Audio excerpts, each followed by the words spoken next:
Mapagpalang araw guys, another client naman tayo na Isuzu Elf. So ang problema nito is cranking but not starting. So samahan nyo ako sa basic pointers tutorials kung ano yung step by step procedure, or hindi mo natin mabidyohan lahat guys. Mahalaga makuha nyo na yung basic pointers tutorials kung ano yung dapat gawin at ano yung mga main cause at ano yung dapat remedy o gagawin kung paano natin may recover at paano yung makina. So let's start, let's do it, let's go. Okay, so ang ginagawa natin ngayon na chine-check muna natin dito yung kanyang valve train mechanism, yung tukod ng barbura o yung valve clearance, especially push rod type po ito. So meron tong tinatawag na tappet. So ang gagawin dyan is kailangan na alam nyo yung valve clearance na hindi siya tukod or hindi siya baloktot yung kanyang mga push rod at saka yung mga valve train mechanism dito guys, dahil pag wala sa baloktot yan may problema talaga. So okay naman so far. So ang gagawin naman natin is yung kanyang timing cover. So tatanggalin natin yung timing cover, especially yung kanyang unang-una yung kanyang main crankshaft pulley dahil napakatigas po nito. So tatanggalin natin yung pulley para mabuksan natin yung timing cover. So after that makikita natin kung problema sa kanyang belt type is okay ba o hindi na. So doon tayo malalaman na may problema ba yung kanyang mechanism ng kanyang timing belt. So timing belt type po ito na makina. So yun po yung gagawin natin. Medyo mahirap lang tanggalin, pero kung wala kang tools medyo mahirap, pero kung may tools ka naman madali lang. Okay, so ginawin natin guys, dinukot muna namin yung yung kanyang belt kasi naputol na lang din ng kusa. Ayan, kita nyo nakalabas na talaga totally. So may nakahawak lang yan na napakanipis, na napakaliit ang hawak, kaya umikot pa kanina. Ngayon ang ginawa namin dahil sumabit pa yung crankshaft main pulley, yung kanyang kilak. So kaya ginawa muna namin para hindi gabihin yung may-ari. So tinanggal muna namin yung, dinukot muna namin yung belt. So ayan po, talagang totally putol talaga yung belt. So subject for replacement na. So bibili mo ng pyesa para hindi gabihin dahil layo po yung may-ari. Talagang kailangan lang makalis ngayong araw. So ang gagawin natin guys, yung ating mga berador, Brad Ping, Bre Ramos at si Huawei Payat ang taga Malungon, ang ating mga berador guys ng Carsling TV. Sila po yung tumitira at tayo po yung gumagawa ng paraan kung paano natin magawa ng paandar ang lahat ng mga issue ng mga unit na mapapasok sa atin. So ayan, so bilhin mo din pyesa guys. So mamaya ipapakita ko sa inyo yung tamang setup ng paano bang timing nito. So yan po yung laman loob ng kanyang timing gear setup. So may dalawang tensioner puller, yung timing gear, ayan po makikita nyo. So natanggal na rin namin yung yung buong mechanism ng kanyang crankshaft pulley, kaya okay na siya. So ngayon ang gagawin natin is bando brand ay ipapalit natin. So medyo gabi na rin dahil ngayon na dumating yung pyesa. So ayan po ipapalit natin bago para sureball talaga. So kung bibili kayo ng mga parts, especially sa mga timing belt, kailangan Japan brand. Okay, so let's start. So ayan na guys, kakabit na namin yung belt para dire-diretso natin makita kung okay ba yung sistema natin, kung belt lang ba problema at wala bang ibang sira sa loob. Okay, so magta-timing kayo ng timing cover, siguraduhin nyo po talaga na walang mga problema mismo yung kanyang gear or yung kanyang setup ng kanyang marking, para hindi po kayo magkamali. Kung magkamali kayo, hindi po yan na-under, o either under man yan, palyado. So mamayang konti pagkatapos sila maglagay ng mga higpit ng mga bolt at saka ng mga nut guys. So ang gagawin natin, ipapakita ko sa inyo yung simpleng pasilip ng timing mark system nito. So para makita nyo rin at magkaroon kayo ng idea kung paano tiniming yan at kung paano yung mga marking system nito. Hindi man totally step by step yung timing, pero mahalaga makuha nyo yung basic pointers, panalo na. Basic pointers tutorials pa rin. Pag halimbawa magta-timing kayo nito, marami namang research sa Google. So pwede nyo siyang i-research muna bago nyo buksan, especially sa mga nagdi-DIY. So yun yung mga tip ko guys sa inyo. So ang gagawin nito, inantay namin yung kanyang washer sa kanyang aircon tensioner kasi nga wala mga bolt, sira na rin. So yun ang inaantay namin diyan bago natin ikabit to.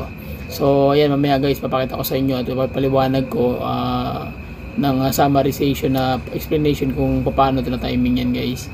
So medyo siya, ang timing belt kasi medyo critical once na magkamali ka ng pasok ng belt or ng ngipin, ngipin sa ngipin, especially sa belt at sa gear, timing gear.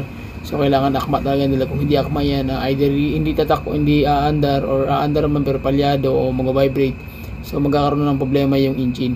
So yun po yung malaking issue nito pag was nagkamali po kayo, either masisira pa yung timing belt mechanism sa loob mismo ng makina. So yun po yung mga dapat iwasan, at kung maaari mas magaling at may expert po na kakibat sa trabaho.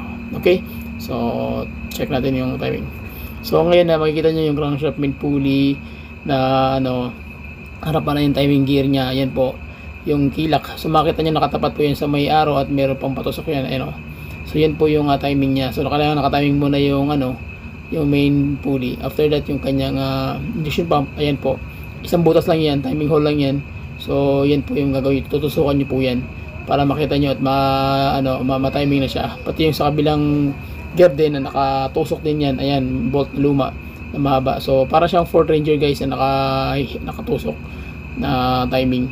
So ganoon siya kasimple, although medyo komplikado sa mga baguhan, pero sa mga banggitan simple lang ito. So kailangan before kayo maglalagay ng magpa-final, kailangan naka-set talaga yan, final na talaga at tisado na lahat guys. So bago nyo bubunutin yung mga bolt na ginawa nyong lock dyan mismo sa inyong timing gear, para hindi na siya tatakbo, magbabago. Okay, so ang gawin natin, chinik na namin, pinaikot muna namin yung pulley kung okay ba yung firing order tsaka yung clearance nito. So ang clearance nito sa mga 12.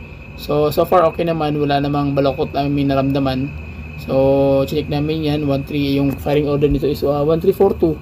So ganoon din yan, pag mag-check, pag kayo, magpa-under kayo, kailangan check niyo muna para hindi kayo magkamali at talagang sureball talaga ang sistema. Okay? So okay na yung tira natin. So ang gawin namin, ikakabit na namin yung main crankshaft, yung kanyang cover, and then diretso tayo guys. So shout out sa ating Cars Clean TV, Clean Auto Repair Shop. So dito lang po yan sa Makar, sa may Barangay Labangal ang ating location. So ayan na, ikakabit na natin guys, and then may konti papanalin na natin yan dahil medyo gabi na, dahil yung may-ari medyo malayo dito sa Jensen, nasa pa sila, uwi pa sila ng part ng North Cotabato. So medyo malayo nga, kaya in-overtime na natin to.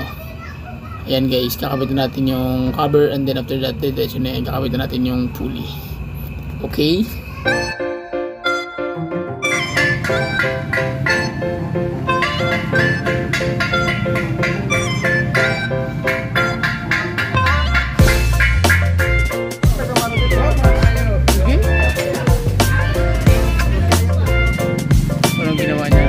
Ilang bilyon binayad dyan para lang maisa kayo sa plano si hindi makaya yung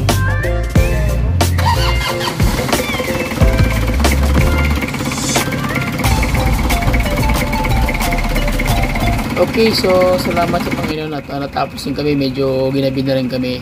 So sa lahat ng mga nagko-comment sa akin, huwag kayong mag-alala, magre-reply po tayo anong oras. Hindi ko man ma-replyan lahat, pero gagawin ko yung paraan na maubos yung mga tanong at ma-reply natin lahat yan guys. So maraming salamat sa inyong walang sawang suporta, sa kayong mga followers, subscriber. Please subscribe to my video. Bye bye and God bless. See you.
Bye.